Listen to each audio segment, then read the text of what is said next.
One of the things that this film highlights is that until there's a cultural shift Hmm. in social norms, nothing will change. How do you see these shifts taking place in regards to soul food?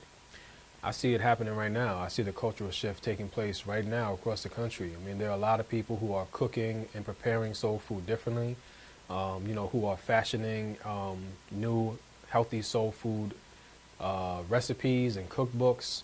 I see people, food justice activists on the ground who are doing a lot of educating and awareness building and mobilizing people to question and challenge the food industry, to question racism and classism within the food industry. So I see it. I see the movement and the cultural shift already taking place as I travel around the country.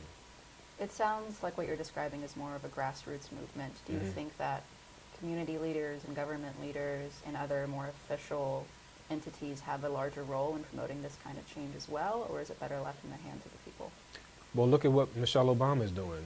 I mean, I don't know how much more, high profile, you can get in terms of a public, she's not a public official, but she is, she has a high profile um, in the culture. And she's been advocating for and creating a national conversation about eating healthy and, buying locally and, growing gardens and exercising more. And I think that that has kind of set the tone, for this country, over the last 4 to 5 years, in terms of, creating a conversation around food and health and wellness and food deserts and food insecurity. I mean, she touches on all of those different aspects of healthy eating, healthy living, including obesity and other things. So I think government should and can play a role in shifting the culture, creating policy and legislation that addresses some of the disparities in terms of health, in cities and towns and municipalities.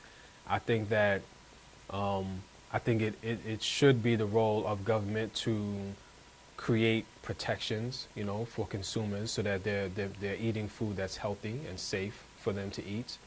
And I also think that there has to be, a really active, burgeoning grassroots effort, movement by people who are pushing people, who are influencing public officials to address these issues.